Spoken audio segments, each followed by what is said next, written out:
São Marcos, capítulo número 10. A partir do versículo de número 46.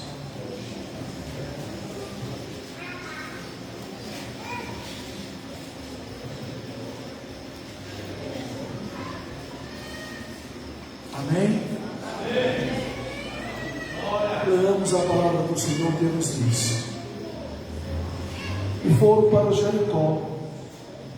Quando ele saía de Jericó, juntamente com os seus discípulos e numerosa multidão, Bartimeu, cego mendigo, filho de Timeu, estava sentado à beira do caminho. E ouvindo que era Jesus, o Nazareno, pôs-se a clamar: Jesus, filho de Davi, tens compaixão de mim? E muitos o repreendiam para que se calasse. Mas ele cada vez mais gritava: Filho de Davi, tem misericórdia de mim. Parou Jesus e disse: chamai-o. Chamaram então o cego, dizendo-lhe: tem bom ânimo, levanta-te, ele te chama. Lançando de si a capa, levantou-se de um salto e foi ter com Jesus. Perguntou-lhe Jesus: que queres que eu te faça? Respondeu o cego: mestre, que eu torne a ver. Então Jesus lhe disse: vai, a tua fé te salvou. Imediatamente tornou a ver e seguia Jesus estrada fora. Grande Deus e eterno Pai, em nome do nosso Senhor e Salvador Jesus Cristo, nós te louvamos, Senhor, por tudo que és e por tudo que o Senhor tem nos proporcionado. Sabemos que não somos merecedores, mas aprove ao Senhor, por tua graça e misericórdia, nos amar com um amor incomparável. Senhor, perdoa-nos pelos nossos muitos pecados. Tu sabes que nós temos transgredido contra o Senhor continuadamente e carecemos da tua graça, da tua misericórdia, do teu perdão. Perdoa-nos, purifica-nos, torna-nos aptos a estarmos em tua presença. Recebe o nosso louvor, a nossa adoração. Tem misericórdia da minha pessoa que está na incumbência da transmissão da tua palavra. Tu sabes, Senhor, como eu me encontro aqui nesse exato momento. Só tu sabes, só tu me entendes. Que o Senhor tenha compaixão de minha vida e sede comigo. Me ajuda a servir a tua palavra, Senhor. Tu sabes que esse é o meu maior desejo. É assim que eu te louvo e te exalto e te oro em nome do nosso Senhor e Salvador Jesus Cristo. Todos digam amém. Amém. Amém. Jesus, restaurador de vidas. Eu acredito que, assim como eu, todos vocês que aqui estão, tem alguma coisa a ser restaurada por Cristo Jesus. Talvez seja um comércio fracassado, seja um desencontro familiar, seja um casamento conturbado, seja uma instabilidade física, financeira. A verdade é que todos nós temos algo a ser restaurado com Cristo.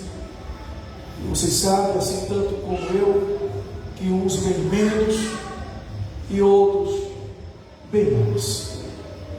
A realidade é que nós sempre temos algo desejoso em nosso coração para que Cristo venha ao nosso encontro e nos restaure como a Ele convém. A história que nós acabamos de ler, uma história muito comovente e muito chamativa de atenção.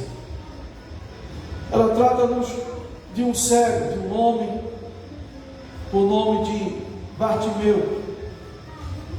Essa história desse homem pouco se sabe. Não temos tantos relatos que venha nos mostrar quem de fato era Bartimeu. o que lhe acontecera durante toda a sua trajetória. A verdade é que ele se encontrava nessa situação, nesse ambiente, nesse lugar, na dispensação de todos que por ali passassem. Jesus estava na antiga Jericó, cidade essa que vocês conhecem muito bem a história, que por volta do ano 1400, 1450 a.C., Jesus, Deus destruíra aquela cidade, após ordenar a Josué que durante 7 dias rodeasse aquela cidade. Porém, no último dia, 7 vezes, eles tiveram que rodear aquela cidade. E após o término da 7ª volta, todos tocaram sua trombeta, e Deus assim o fez com que aquele muro caísse, vindo ao chão.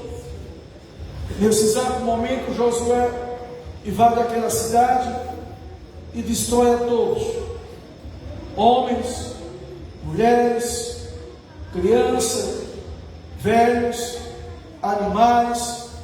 Como se isso não bastasse, toca fogo em toda aquela cidade e a amaldiçoa, dizendo que aqueles que ali voltassem a habitar também estariam debaixo dessa maldição otorgada por Josué.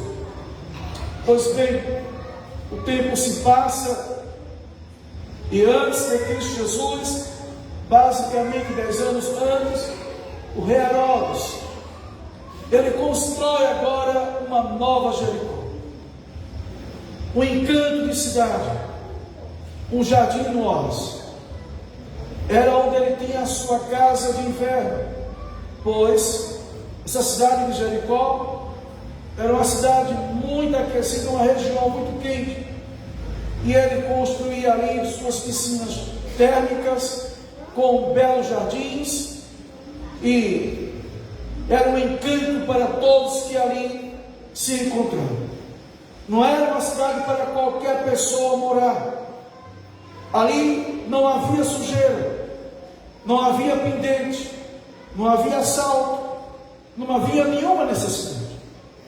Era uma cidade habitada unicamente pela sociedade de classe alta.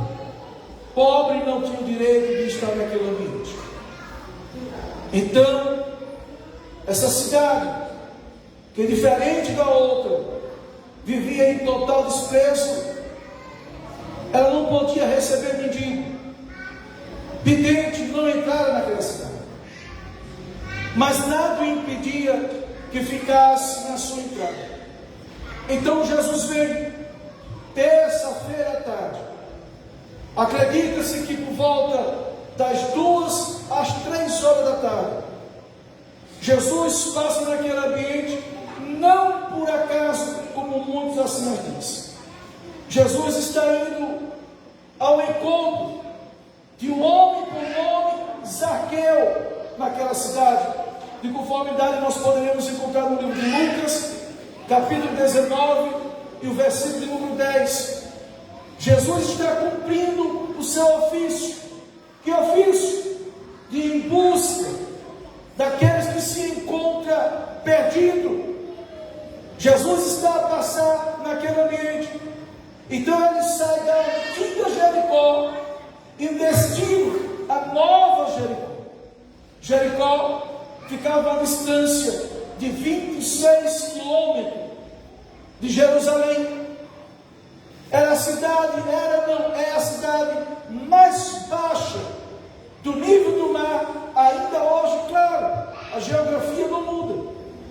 Da cidade de Jerusalém para Jericó, tinha uma distância não só de 25 quilômetros, mas tinha a altura definida de 1000 metros de Jerusalém para Jericó. Era uma cidade basicamente que plana, porém tinha uma distância, uma subida íngreme para subir de 1000 metros, simplesmente são. E Jesus veio ao encontro de Zaqueu. A multidão é vasta, pois é a semana da Páscoa, aonde todos de aproximadamente 12 anos acima era obrigados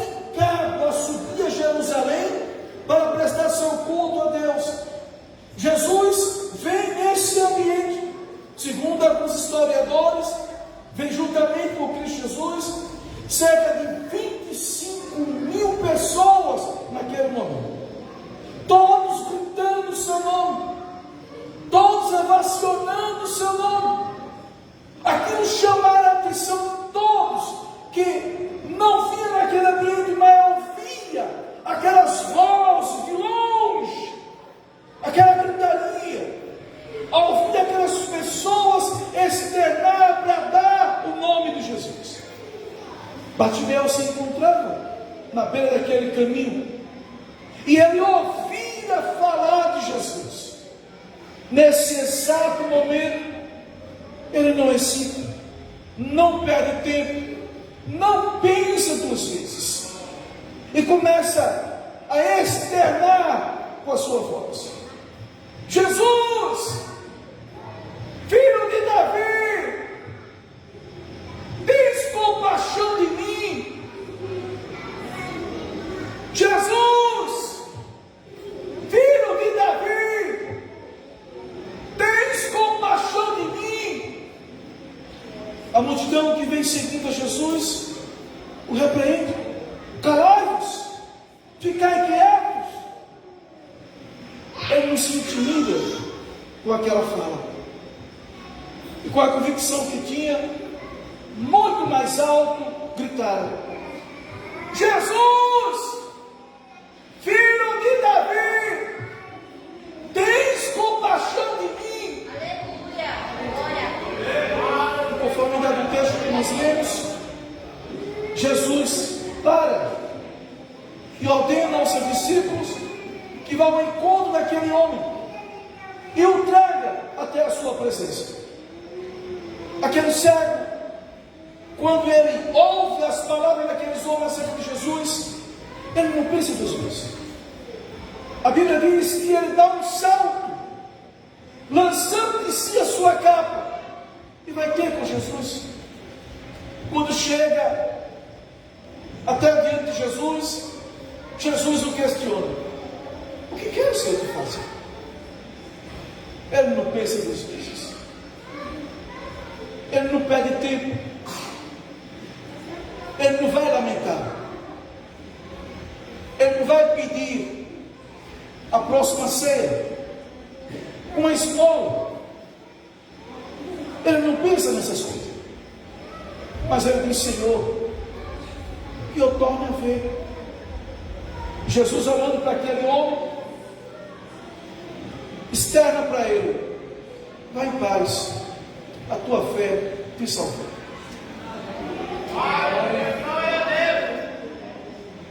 Esse texto ali tem algumas coisas que é muito interessante para que nós a percebamos. A primeira coisa que nós devemos destacar aqui era: quem era Bartimeu? Diante daquela multidão, quem era Bartimeu? Bartimeu, ele era um homem sem identidade, pois Bartimeu não é nome de seu ninguém. Bartimeu vem de uma palavra aramaica que se quer dizer filho de Timeu. Então ele não tinha identidade, ele não tinha nome. As pessoas não o conheciam por quem ele era. Ele não tinha uma referência sobre si, não carregava o seu nome próprio. As pessoas o chamavam como bem queria, como bem desejasse. Era essa a situação de Bartimeu.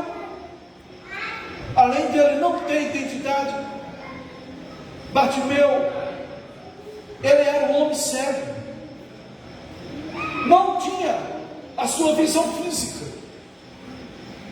O que me chama a atenção no questionamento de Cristo acerca dele é que ele diz: Senhor, que eu torne a ver.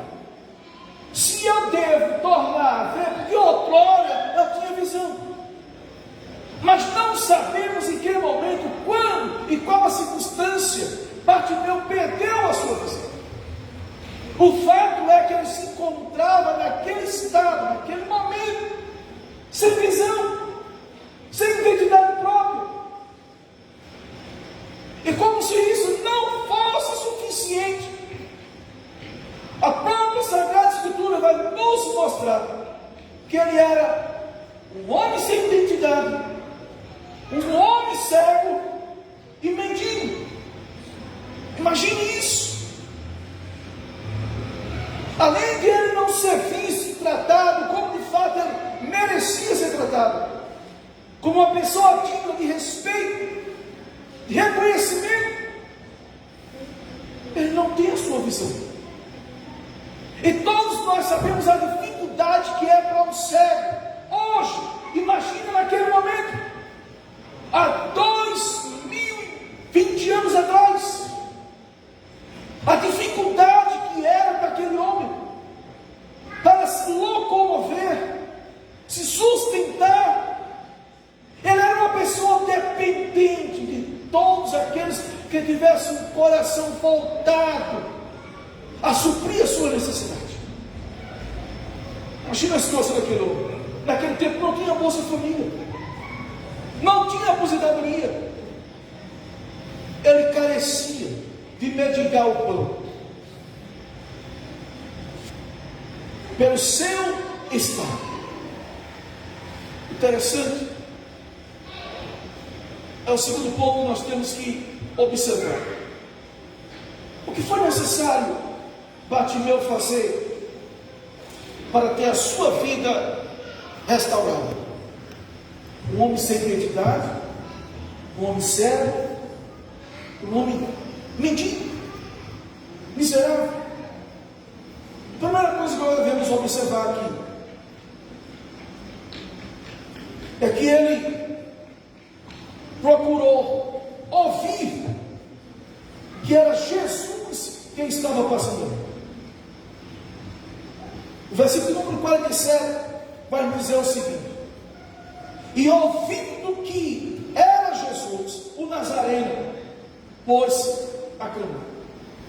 Por que ouviram que era Jesus?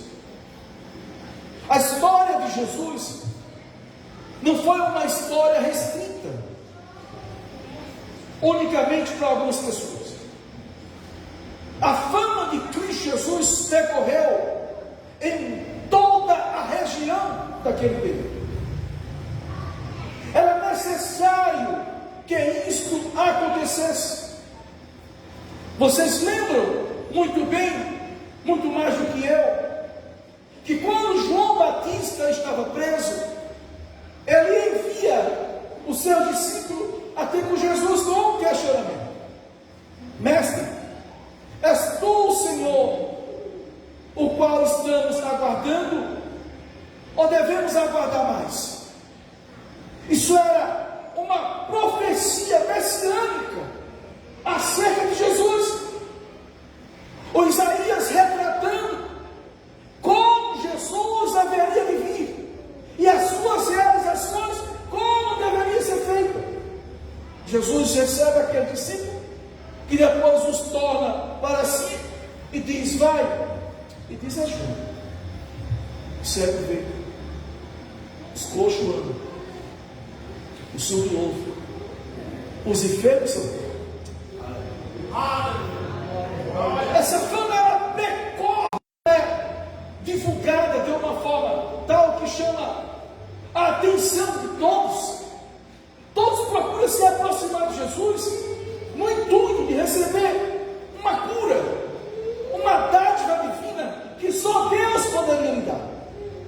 Então essa fama percorreu em todo o estado judeu e círculo vizinho. Bartimeu está assentado à beira de um caminho aonde diariamente centenas e centenas de pessoas passaram ali todos os dias, para lá e para cá, para lá e para cá. E vocês sabem como é a notícia. Ô irmão, deixa eu pedir uma coisa para a senhora. Eu sei que é seu menino, solte-me. Ele vai ficar mais quieto. e sossegado.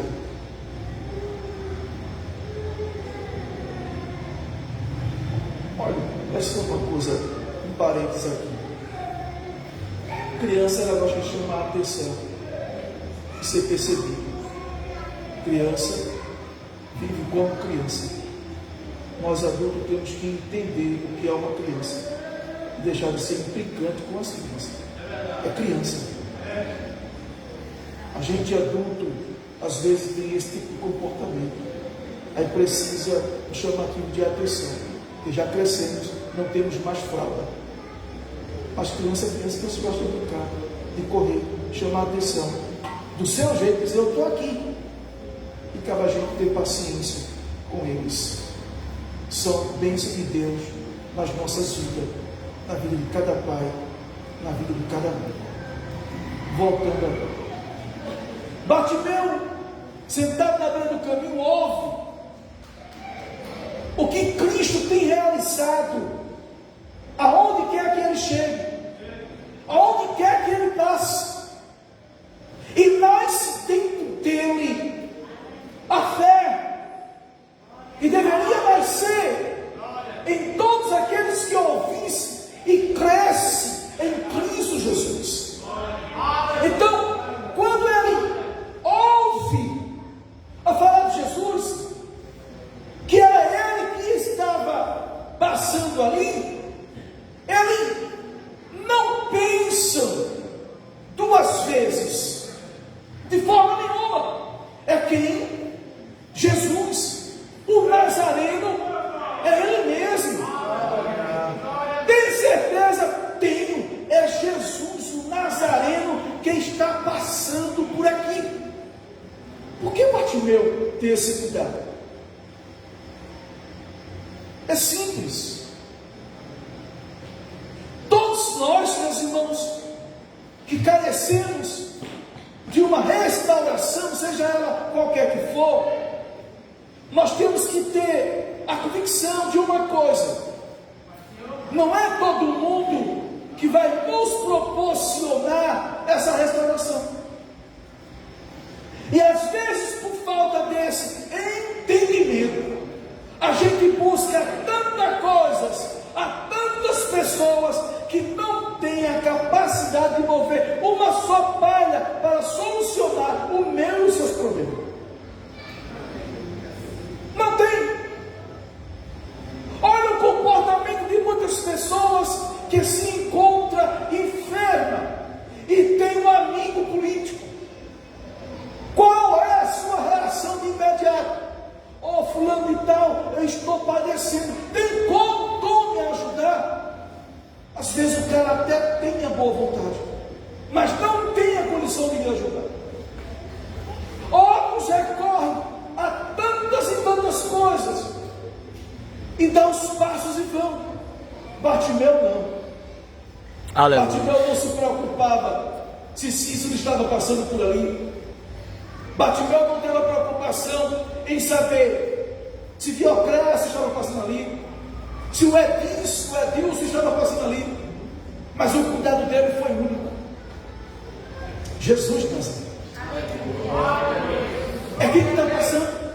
Jesus, em oportunidade. Assim como Cristo fez na vida de tantas e tantas e tantas pessoas. Essa é a minha hora, essa é a minha vez, essa é a minha chance, que eu não vou deixar passar. Aí chega a segunda coisa que ele precisou fazer, que foi não somente de agir, mas também de reagir. E aqui nós temos uma dificuldade muito grande.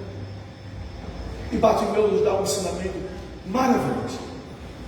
Bartimeu ouve que é Jesus, e quando ele ouve, é a minha chance, é a minha oportunidade. E ele abre o seu coração, não a sua boca, mas a sua alma. Jesus, filho de Davi, tens compaixão de mim. Jesus, filho de Davi,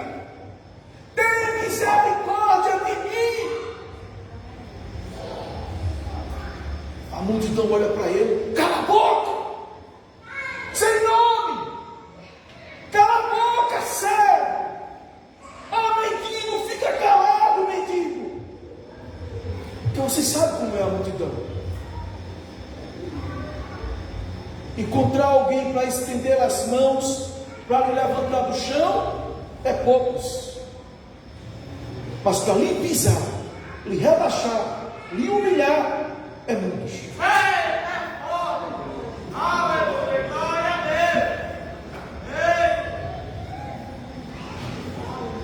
Não se preocupe, nunca vai faltar alguém para tentar lhe pisar no chão. Nunca vai faltar. Sempre terá um que bota o pé, outro que empurre e milhares que queiram lhe pisar. Mas para lhe levantar são pouquíssimos. Então Bartimeu não se preocupou. Eu não quero saber quem vocês são. Não quero saber o que vocês não possam fazer. Eu só quero abraçar a minha oportunidade. Glória a Deus. E ela está passando aqui. E agora? Aleluia. Jesus, filho de Davi, tem misericórdia de mim. E a palavra misericórdia era muito chamativa de atenção. Por quê? Misericórdia, coração. O que isso quer dizer? Do grego para a nossa língua original, se quer dizer, misericórdia quer dizer alguém que sente a necessidade do outro no seu próprio coração. Não é pena, o bichinho, não é pena, mas é alguém sentir nas suas entranhas as misérias do próximo. E quando você assim se sente, você não hesita nenhum momento em estender as mãos, em ser socorro, em ser ponte, em ser refrigério para aquela pessoa. Jesus, quando ouve, ele para. E aqui me chama a atenção. Por que Jesus parou? Se 25 mil vozes estavam gritando ao seu ouvido, a multidão era grande, todo mundo apertava, todo mundo gritava perto dele. Aquele homem não estava próximo. E Jesus ouviu a voz daquele homem. Não foi o que ele falou, simplesmente, mas como ele falou. Aquelas 25 mil pessoas clamavam Jesus de uma forma diferente. Jesus é o provedor de pão e peixe. Oh, maravilha é seguir Jesus. O propósito daquela multidão em seguir Jesus era diferente do propósito de Bartimeu. A multidão, a grande maioria, o seguia, o procurava pelo pão e pelo peixe e pelo pão. Era segundo os seus interesses próprios. Era por coisas passageiras, materiais, que o agradasse a si próprio. Bartimeu, ele, nesse exato momento, ele tem um toque divino em sua vida, e expressa algo como nenhum daqueles 25 mil pessoas. E ele clama: Jesus, restaurador de vida, filho de Davi. Você sabe o que significa isso? Isso é uma expressão messiânica, que só tinha ciência aquele que de fato sabia quem era Jesus. Não era qualquer pessoa que eu chamava, que eu tratava, que eu buscava assim, mas aquele a quem o Pai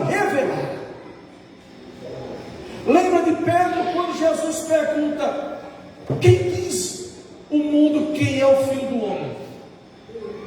E o todos dizem: ou diz que tu é Elias, ou diz que tu é Jeremias.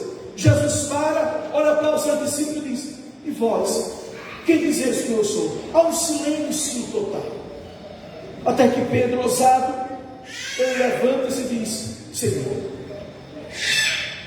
tu és o Filho de Deus, tu és o Cristo, o Filho do Deus vivo.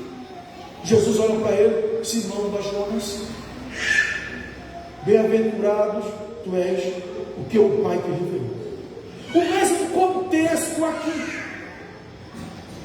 Aquele homem não fala a expressão por acaso. O próprio Deus o toca o coração, e ele rasga não suas vestes, mas a sua alma, e clama com convicção: Filho de Davi, tem misericórdia de mim. Jesus, quando ouve, ele para e manda o buscar. Aquele homem chega aos pés do seu Senhor, não de qualquer forma, mas com toda a convicção do mundo, de que aquele que está diante dele, ele não vê, mas o sabe, que ele não era, não seria, era o Deus encarnado diante de si.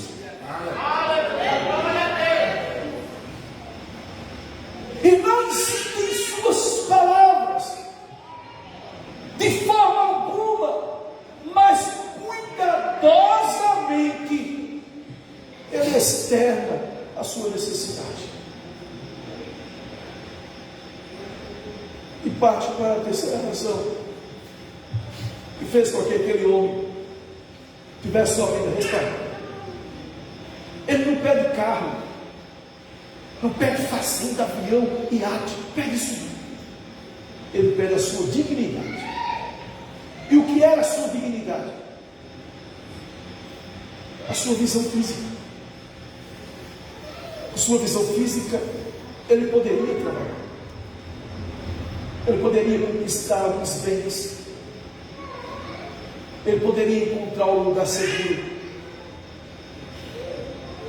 ele poderia viver uma vida sossegada e digna diante de toda a sociedade que eu desprezava. Senhor, eu fujo. Jesus olha para ele. Então veja os olhos daquele homem.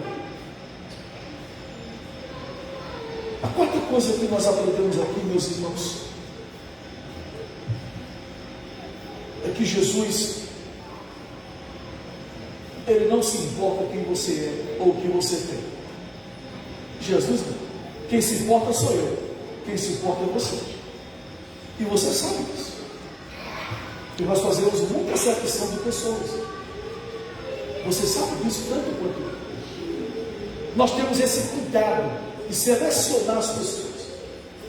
Olha, eu quero perto de mim fulano, Betano e Ciclano. Por quê? Pelo que fulano, Ciclano e Betano tem e eu. Mas esse, não quero não. Por quê? Pelo que ele tem e pelo que ele também. Nós vivenciamos com isso todo dia, o dia todo. Nós somos assistidos por essa sociedade e, pasme, por muitos dentre nós, pela etiqueta das nossas vestimentas, pela etiqueta do nosso calçado. É isso que vai determinar se você estará no próximo aniversário meu ou na próxima festa de casamento de um parente, de um filho meu. É isso que vai determinar. Todos nós sabemos disso. Nós julgamos as pessoas pelo que elas têm e não pelos que ela é, pelos que elas são. Deus não tem isso.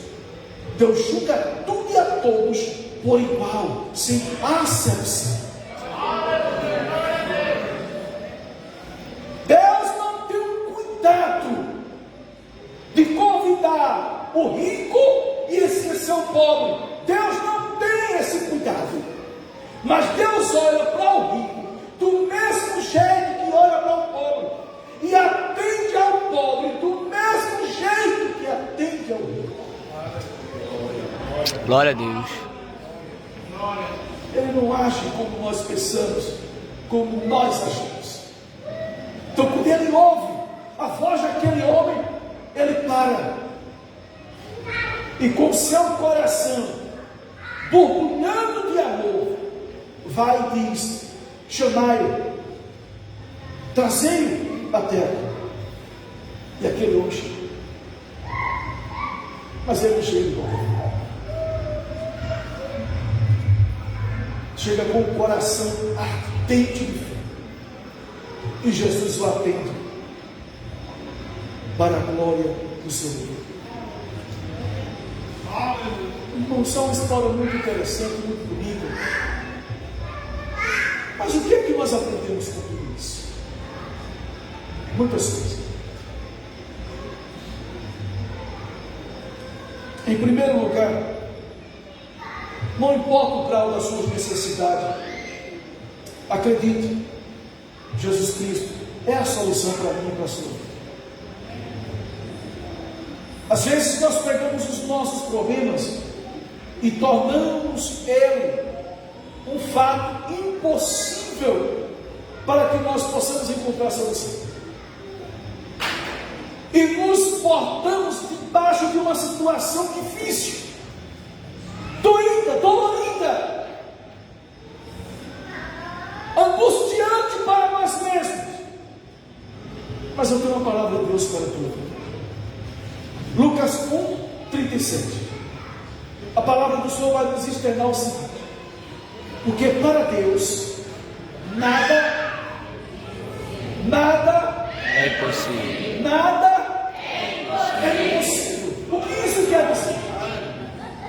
Que independentemente do tamanho do meio dos seus problemas, Cristo não tem, não era, mas Ele é a solução para transformar a minha e a tua vida. Bartimeu teve essa ciência cuidadosamente. Ele guardou isso no seu coração ardentemente e disse: de fato, só Cristo poderá transformar a minha vida, mudar o meu cativeiro, só Ele. E assim creu e o fez. A segunda coisa, meus irmãos, que nós aprendemos aqui nessa mensagem, é que para termos uma vida restaurada, nós precisamos, preste atenção aqui, viu? Preste atenção aqui, por favor.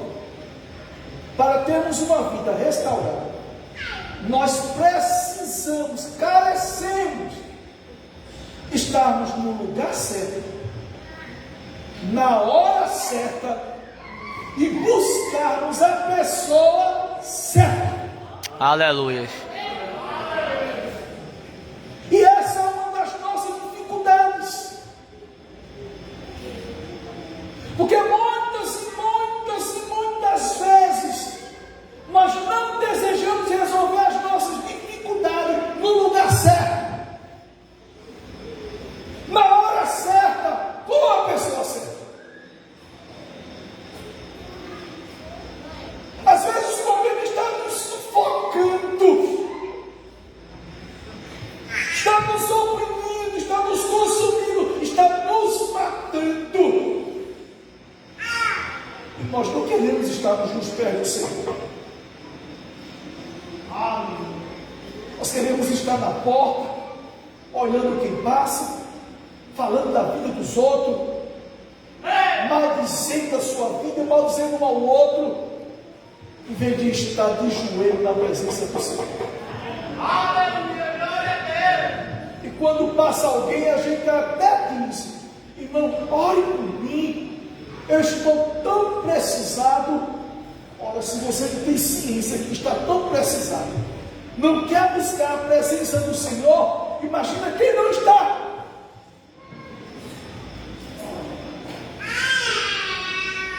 Nós precisamos reconhecer que somos pobres e necessitados da graça de Deus sobre a minha e a sua vida.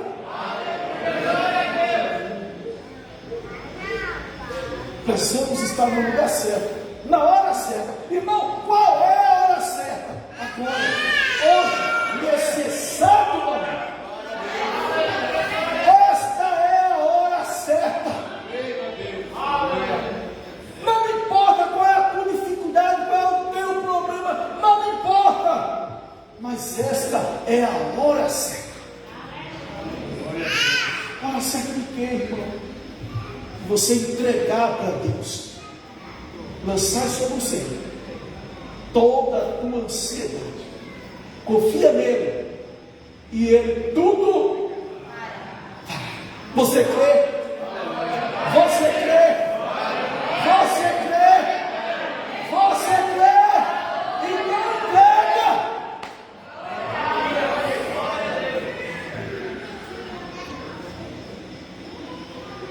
Terceira coisa é a pessoa certa. Quem é a pessoa certa para resolver os meus e os seus problemas? É Cícero? É não. Cícero é tão miserável como qualquer um outro pecador. Talvez eu seja mais do que qualquer um de vocês. Eu não posso resolver. É Josinaldo? É não. Ele também tem tanta necessidade como qualquer um de vocês. É o Fábio? Também é não. Todos nós temos essa carência, essa necessidade, essa pobreza sobre os nossos lombos. E quem é essa pessoa certa? É Jesus de Nazaré. Às vezes, meus irmãos, a gente conta os nossos problemas, as nossas dificuldades para tanta gente, para tantas pessoas, que não pode fazer nada a não ser levar o seu nome para o meio da rua no outro dia, e não contamos para Jesus. Não temos a coragem de chegar. Jesus, olha, essa é a minha necessidade, Senhor. Esse é o meu problema. Tu sabe que eu careço isso aqui. Não temos! E não fazemos. Aí chegamos para outro e falamos. No outro dia todo mundo já sabe o teu problema e o meu problema. Resolveu? Piorou. Precisamos aprender a lidar com a pessoa certa, com aquele que pode dar solução a qualquer coisa. Jesus de Nazaré. Bartimeu ouve a voz de muitos, 25.000 pessoas, que não interessava nada a ele, mas dentre todos, ele busca aquele que pode. Aleluia. Jesus, Filho de Davi, tem misericórdia. A terceira coisa que nós, ou melhor, a quarta coisa, a terceira que nós devemos aprender aqui, meus irmãos, é que nós não devemos nos cansar de buscar o Senhor. Aleluia. Presta atenção no que Cristo falou. Batei, batei. Batei, batei. Buscais e me encontrar. Percebes que há uma persistência, insistência de buscar o Senhor. E nós não gostamos disso. Nós somos a geração dos self-selvos. Queremos, Senhor, olha, tanto que hoje, em muitas e muitas igrejas, aqui ainda não chegou, ainda não. A maioria, você está assim porque você quer. Determine, ordene. Quem somos nós para determinar alguma coisa, ou para ordenar alguma coisa a Deus? Quem somos nós? Um rebanho de Zé Ruela. Nós devemos entender que nós, como criatura, devemos buscar o Salvador, não com desprezo, mas com honraria, como alguém que reconhece que nós não podemos nada, e Ele é o soberano sobre tudo e sobre todos. Quando nós temos esse entendimento, a gente não chega de qualquer jeito, chutando a porta, pá! Ah, Jesus, me dá logo. Não, chega não. A gente chega com o nosso coração contrito e quebrantado diante do Senhor. Senhor, Chegou Cícero, pai, sou eu, Senhor, o miserável pecador. Tu sabe, Senhor, lembra de Davi, um homem segundo o coração de Deus. Meu irmão, isso é interessante, porque Davi não era Cícero, não. Davi era um homem que Deus olha para ele e diz: Davi, um homem segundo o meu coração. Você sabe o que é isso? Você imagina o que é isso? Você receber da própria boca de Deus dizer: fulano, cicrana, Bertano é uma pessoa segundo o meu coração. Isso é privilégio, isso é honraria. Mas esse Davi, ele não hesitava em confessar os seus pecados. Tanto que quando ele acaba de se prostituir com Betseba, Salmo 51, ele acabou de receber a lapada de Natã, e bate para o seu quarto, se lança ao chão: Senhor, Senhor, perdoa-me, Senhor, eu pequei contra ti, perante o céu eu pequei, Senhor, eu pequei, Senhor, me perdoa. E nós não queremos dobrar o joelho para suplicar a Deus as nossas necessidades. Isso é muito interessante. Que quarta coisa que eu aprendo aqui, meus irmãos? E a última: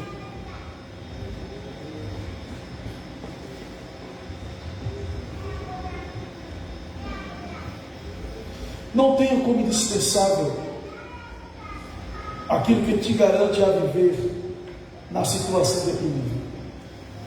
Aquele cego não tem. E eu vou explicar isso para vocês. E já estou dizendo. Aquele cego, ele tinha uma capa sobre si. Aquela capa era uma carta aonde quer que ele chegasse, que lhe dava o direito de medicar o seu filho.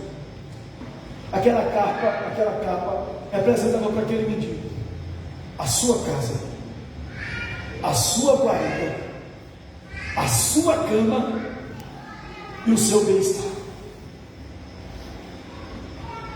Durante o decorrer do dia, sol escaldante, a sua capa o protegia. No cair da noite, um frio tremendo, a sua capa a aquecer. Mas quando ele ouve Jesus dizer: tem bom ânimo, o mestre te chama, no versículo 50, diz: lançando de si a capa, levantou-se e foi ter com Jesus. Sabe o que é que nós aprendemos aqui? Que aquele homem, quando lança de si a sua capa, ele está dizendo: nunca mais eu terei necessidade dessa capa, porque o Deus o qual eu estou invocando, ele não iria fazer, ele vai fazer todas as minhas necessidades ser suprida de Deus. E Deus nos diz: larga isso e vem. E às vezes a gente diz: mas eu gosto tanto, não tem como eu me aproximar com isso, não.